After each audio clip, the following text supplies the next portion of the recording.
Hey, how's it going? This is Joe and Tell, and today I'm going to be talking about why I recommend Denon and Marantz receivers.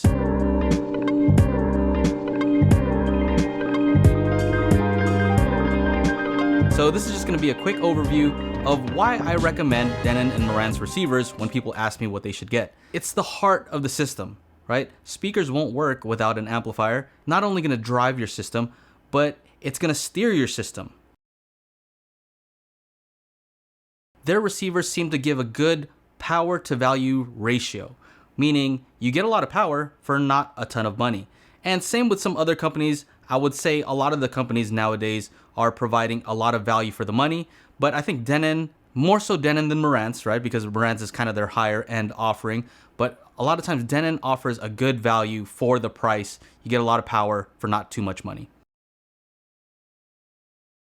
So a little backstory, I bought the Denon X4100W when it first came out because it was one of the first receivers that had Dolby Atmos and it had a lot of features that I liked. And at the time it was about $1,500. A few years passed and I decided I wanted another receiver for my shop. I bought a Denon S720W, which was $300, $400. Right now it's probably a lot less.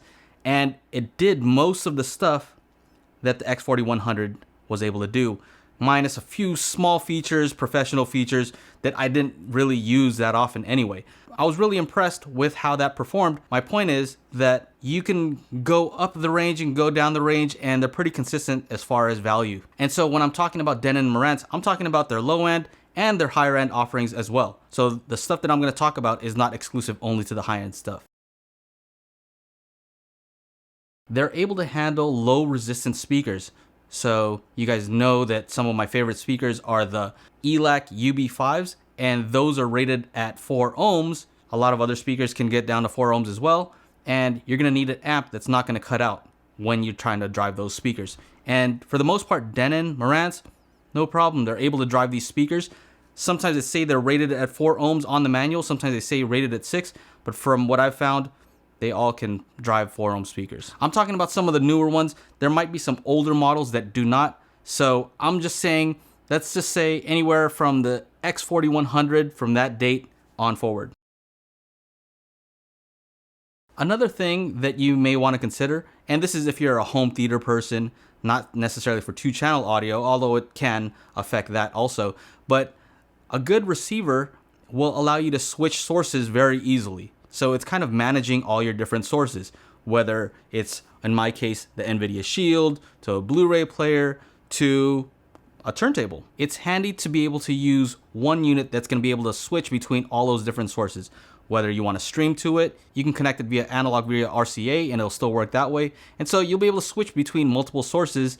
In most cases, what I've seen is most of these have at least 3 HDMI inputs, so that's handy. If you're interested in a turntable, make sure that you look for one that does have a phono input.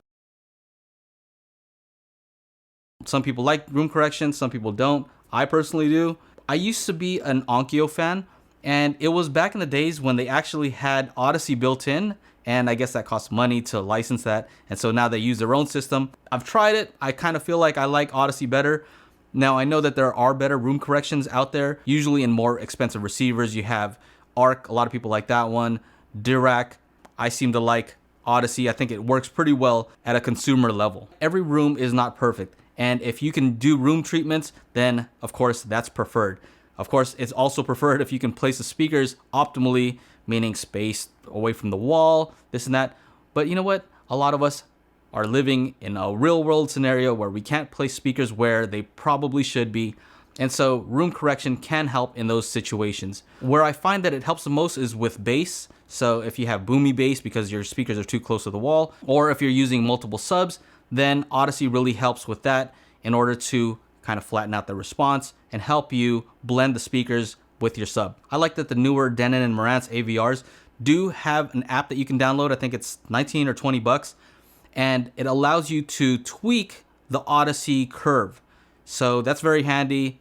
It used to be something that was exclusive to a professional that you'd have to pay for to do this sort of stuff.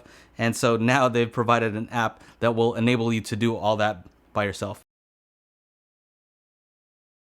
If you're not into home theater and you're into more 2-channel audio, this can work for you as well, because there is a mode called Pure Direct, which bypasses all of the room correction, any of the processing, and it's just a direct signal, and the amp just works as a power amp. It even turns off the screen in case you believe that that might affect the sound. There you go, you can use it as a 2-channel power amp as well.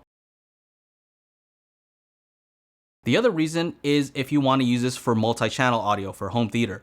So I like to use it for Dolby Atmos. A lot of people like to use it for DTS:X. Auro 3D is another one. IMAX Enhanced on some of the newer ones. So depending on the model you get, you can hook up a bunch of speakers. These are meant to hook up more than 2 speakers. I also like to recommend these because if somebody's only into 2-channel at the moment, you never know, they might want to expand and add more speakers in the future, and this gives them that option. On some of the higher end models, you're able to use these AVRs as preamps. So they have an option for you to be able to expand if you want to choose different power amps in the future. Make sure to check to see if they actually have the preamp outputs. Some of them don't. The Marantz SR7013 that I have right now does allow you to do that. Just make sure.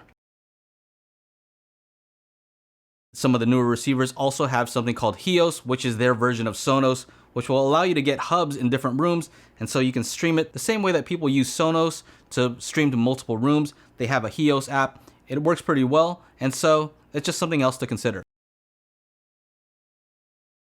This other one that I know is a small thing is just the fact that it has a remote, and the remotes that they have I found are pretty good. They have a light in case you want to use them in the dark, and so that's another thing to consider if you're lazy and you don't want to get up off the couch. I know most AVRs do have this function, but you'd be surprised some 2-channel audio solutions don't have a remote.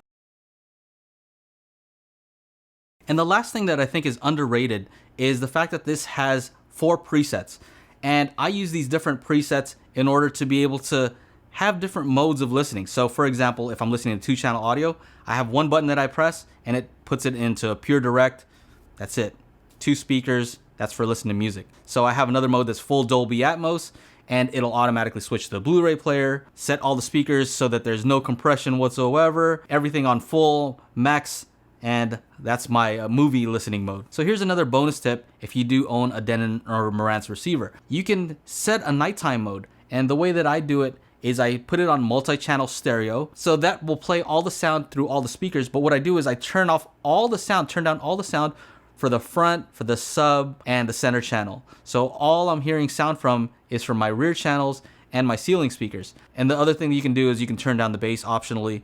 And that is another mode that I set at night. I can hear everything loud and clear, and it doesn't bother anybody else in the house. So that's pretty much it. In addition, I think that the receivers that they make look pretty cool. They've lasted me a long time. I haven't had any issues.